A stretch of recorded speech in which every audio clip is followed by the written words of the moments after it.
ಇನ್ನು ವಿದೇಶಿ ಮಹಿಳೆ ಸೇರಿ ಇಬ್ಬರು ಮಹಿಳೆಯರ ಮೇಲೆ ಏನು ಸಾಮೂಹಿಕ ಅತ್ಯಾಚಾರ ಎಸಗಿ ಒಬ್ಬರನ್ನ ಕಾಲುವೆಗೆ ತಳ್ಳಿ ಕೊಲೆ ಮಾಡಿದ್ರು. ಈಗ ಆ ಪ್ರಕರಣಕ್ಕೆ ಸಂಬಂಧಪಟ್ಟಂತೆ ತನಿಖೆ ಚುರುಕುಗೊಂಡಿದೆ. ಸದ್ಯ ಬಂಧಿತ ಇಬ್ಬರನ್ನ ಕೂಡ ಆರೋಪಿಗಳನ್ನ ಪೊಲೀಸರು ಘಟನಾ ಸ್ಥಳಕ್ಕೆ ಕರೆದೊಯ್ದು ಮಹಜರು ನಡೆಸಿದ್ದಾರೆ. ಅಂದಹಾಗೆ ಗಂಗಾವತಿ ತಾಲೂಕಿನ ಸಾಯಿ ನಗರದ ನಿವಾಸಿಗಳಾದ ಮಲ್ಲೇಶ್ ಮತ್ತು ಚೇತನ್ ಸಾಯಿ ಶಿಳ್ಯಕ್ಯಾತರ್ ಇವರಿಬ್ಬರನ್ನ ಕೂಡ ಪೊಲೀಸರು ಆರೋಪಿಗಳು ಇವರಿಬ್ಬರು ಕೂಡ ಶನಿವಾರ ಇವರನ್ನ ಬಂಧಿಸಲಾಗಿತ್ತು. ಇದೇ ವೇಳೆ ತನಿಖೆಯ ಮುಂದುವರೆದ ಭಾಗವಾಗಿ ಈ ಘಟನಾ ಸ್ಥಳಕ್ಕೆ ಕೂಡ ಪೊಲೀಸರು ಆರೋಪಿಗಳನ್ನ ಕರೆದೊಯ್ದು ಮಹಜರು ಮಾಡಿದ್ದಾರೆ. ಸದ್ಯ ಘಟನೆ ನಡೆದ ಸ್ಥಳದಲ್ಲಿ ಪೊಲೀಸರು ಕೂಡ ಬಿಗಿ ಬಂದೋಬಸ್ತನ್ನ ನೀಡಲಾಗ್ತಾ ಇದೆ. ಜೊತೆಗೆ ಈ ಕುರಿತಂತೆ ರೆಸಾರ್ಟ್ನ ಯೂನಿಯನ್ ಅಧ್ಯಕ್ಷ ರಾಜ್ಕುಮಾರ್ ಕೂಡ ಈಗ ರಾಜ್ ನ್ಯೂಸ್ನೊಂದಿಗೆ ಎಕ್ಸ್ಕ್ಲೂಸಿವ್ ಆಗಿ ಮಾಹಿತಿ ಹಂಚಿಕೊಂಡಿದ್ದಾರೆ.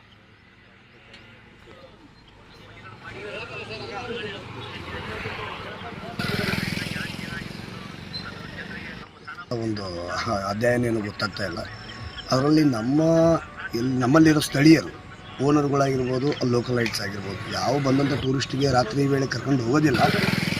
ಅಚಾನಕ್ ಏನಾಗಿದೆ, ಒಬ್ಬ ಕೇರಳದಿಂದ ಬಂದಂಥ ಹೆಣ್ಣುಮಗಳು ಅಂಬಿಕಾನ ಒಬ್ಬ ಹುಡುಗಿ, ಅವಳು ಸುಮಾರು 2-3 ವರ್ಷದಿಂದ ಇಲ್ಲಿ ಆನೆಗೊಂದಿನ ಹೋಮ್ ಸ್ಟೇ ಮಾಡಿ ಇದ್ಲು. ಸೊ ಅಲ್ಲಿ ಬಂದಂಥ ಪ್ರವಾಸಿಗರನ್ನು ಅವಳು ರಾತ್ರಿ ವೇಳೆ ಕರ್ಕೊಂಡು ಹೋಗಿರೋದು ಮೊಟ್ಟ ಮೊದಲನೇ ತಪ್ಪು. ಲೋಕಲೈಟ್ ಯಾರು ಮಾಡಲ್ಲ ಅದು. ಸೊ ಆ ವೇಳೆ ಲೋಕಲೈಟ್ ಗಂಗಾವತಿ ಕಡೆಯಿಂದ ಬಂದಂಥ ಹುಡುಗರು ಈ ಕೃತ್ಯ ಮಾಡಿರೋದು ಇನ್ನೂ ಅಸಭ್ಯತನ. ನಮಗೆ ಸುಮಾರು 35 ವರ್ಷದಿಂದ ಆಗಲಾರ್ದಂಥ ಒಂದು ದುರಂತ ನಮ್ಮ ಕೊಪ್ಪಳ ಭಾಗ ಮತ್ತು ಹಂಪಿ ಭಾಗದಲ್ಲಿ ಆಗಿದೆ. ಇದಕ್ಕೆ ಹಂಪಿಯನ್ನು ಹೆಸರು ಬರ್ತಾ ಇದೆ ಅಲ್ಲ, ಆದರೂ ಈ ರೀತಿ ಆಗಬಾರ್ದಿತ್ತು. ಸುಮಾರು 35 ವರ್ಷದಿಂದ ಆಗಲಾರ್ದಂಥ ಒಂದು ಕೃತ್ಯ ನಮ್ಮ ಈ ಸ್ಥಳದಲ್ಲಿ ಆಗಿರೋದ್ರಿಂದ ಇಲ್ಲಿರುವಂತಹ ಸ್ಥಳೀಯ ಎಲ್ಲ ಮಾಲೀಕರ ಮೇಲೆ ಒಂದು ಪರಿಣಾಮ ಬೀರಿದೆ. ಈ ಪರಿಣಾಮ ಬೀರಿರೋದ್ರಿಂದ ಈ ಒಂದು ಪರಿಣಾಮ ಬೀರೋದ್ರಿಂದ ಬಂದಂಥ ಪ್ರವಾಸಿಗರು ತುಂಬ ಜನ, ಸುಮಾರು 5,000 ಜನ ಪ್ರವಾಸಿಗರು 4 ದಿವಸದಲ್ಲಿ ಖಾಲಿಯಾಗಿದ್ದಾರೆ. ಸರ್, ಈಗ ಈ ರೆಸಾರ್ಟ್ಗಳಿಗೆಲ್ಲ ನೀವು ಒಂದು ಅಧ್ಯಕ್ಷತಾನ ತಗೊಂಡು ಇಲ್ಲಿ ಎಲ್ಲ ಮೇಂಟೈನ್ ಮಾಡ್ತಾ ಇದ್ದೀರಾ. ಆದರೆ ಇದು ದೊಡ್ಡ ಆರೋಪ ಕೂಡ ಇದೆ ಸರ್. ಏನಂದರೆ ಇಲ್ಲಿ ಬೇರೆ ಬೇರೆ ಥರ ಚಟುವಟಿಕೆಗಳು ನಡೆಯುತ್ತೆ, ಗಾಂಜಾ ಸಿಗುತ್ತೆ, ಡ್ರಗ್ಸ್ ಸಿಗುತ್ತೆ, ಎಲ್ಲ ಸಿಗುತ್ತೆ ಅಂತ ಈ ಆರೋಪನ ಏನು ಹೇಳ್ತೀರಾ? ಇದಕ್ಕೆ ಬದಲು ಬರ್ತಾ ಇದೆ. ಹಂಪಿ ಅಂದರೆ ಒಂದು ಪವಿತ್ರ ಕ್ಷೇತ್ರ, ಧಾರ್ಮಿಕ ಕ್ಷೇತ್ರನೂ ಹೌದು, ಆಮೇಲೆ ಪ್ರವಾಸಿಗರ ತಾಣನೂ ಹೌದು. ಈಗ ನಾವು ಎಲ್ಲ ಬಂದಂಥ ಪ್ರವಾಸಿಗರಿಗೆ ಎಲ್ಲರಿಗೂ ನಾವು ಚೆಕ್ ಮಾಡಲಿಕ್ಕಾಗಲ್ಲ. ಹಾಗಂತ ನಾವು ಸ್ಥಳೀಯರು ಯಾರು ಇದನ್ನು ಪ್ರಮೋಟ್ ಮಾಡ್ತಾ ಇಲ್ಲ. ಈ ಗಾಂಜಾ, ಅಪಿಯಂ, ಚರಸು ಈ ಲೋಕಲೈಟ್ ಕಡೆಯಿಂದ ಯಾವತ್ತೂ ಇಲ್ಲಿಂದ ಪ್ರಮೋಟ್ ಮಾಡ್ತಾ ಇಲ್ಲ, ಮಾಡೋದೂ ಇಲ್ಲ. ಈ ಇಲಾಖೆ, ಪೊಲೀಸ್ ಇಲಾಖೆಯಿಂದ ಹೈ ಅಥಾರಿಟಿ ಆಫೀಸರ್ಸ್ ಎಲ್ಲ ಅವರು ಒಂದು ಪ್ರಮುಖ ಮುಖಾಂತರ ನಾವು ಮಾಡ್ತಾ ಇದ್ದೀವಿ, ಬಂದಂಥ ಪ್ರವಾಸಿಗರಿಗೆ ಹೇಳ್ತಾ ಇದ್ದೀವಿ. ಸೊ ಚೆಕ್ ಇನ್ ಡೀಟೇಲ್ಸಿಂದ ಹಿಡಿದು ಚೆಕ್ಔಟ್ ಡೀಟೇಲ್ಸ್ವರೆಗೂ, ಆಮೇಲೆ ಎಲ್ಲೆಲ್ಲಿ ವೀಕ್ಷಣೆ ಮಾಡಬೇಕು, ಎಲ್ಲೆಲ್ಲಿ ಡೇಂಜರ್ ಝೋನ್ಗಳಿದ್ದಾವೆ, ಯಾವ ಪ್ಲೇಸಲ್ಲಿ ಹೋದರೆ ನೀವು ಸೇಫ್ ಆಗಿರ್ತೀರಾ, ಅದನ್ನೆಲ್ಲ ನಾವು ಹೇಳ್ತೇವೆ. ಮುಖ್ಯವಾಗಿ ಈ ಡ್ರಗ್ಸ್ ವ್ಯವಹಾರ ಯಾರಾದರೂ ಬಂದರೆ ಮುಖ್ಯವಾಗಿ ನಾವು ಹೇಳ್ತೀವಿ, ನಮ್ಮ ಕೆಫೆ ಒಳಗಡೆ ಆಗಿರ್ಬೋದು, ಆಮೇಲೆ ಸುತ್ತಮುತ್ತಲು ಯಾವುದೇ ಗೆಸ್ಟ್ ಹೌಸ್ಗಳಲ್ಲಿ ಆಗಿರ್ಬೋದು, ಈ ರೀತಿ ಪ್ರಮೋಟ್ ಮಾಡೋದಿಲ್ಲ. ದಯಮಾಡಿ ಯಾವುದೇ ಹೋಟೆಲ್, ಹೋಮ್ ಸ್ಟೇಗಳಲ್ಲಿ ಈ ಥರ ಮಾಡಬೇಡಿ ಅಂತ ಹೇಳ್ತೀವಿ. ಅವ್ರು ಹೊರಗಡೆಯಿಂದ ಮಾಡಿ ಬಂದಾಗ ನಾವು ಅದನ್ನು ತಡೆ ಹಿಡಿಲಿಕ್ಕೆ ಆಗಲ್ಲ.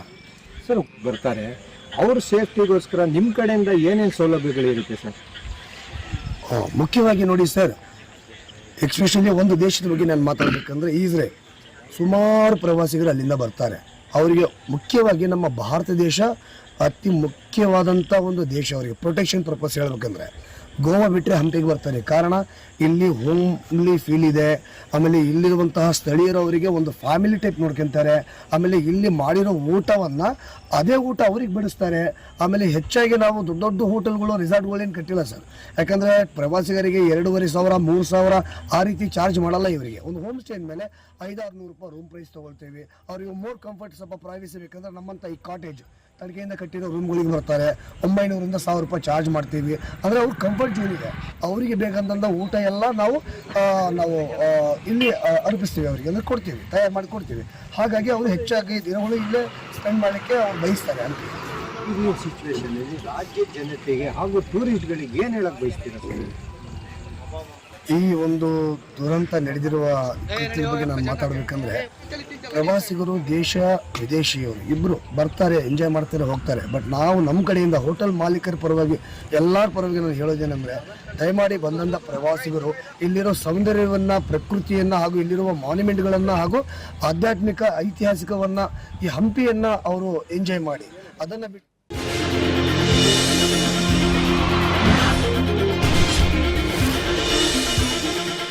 ಸರ್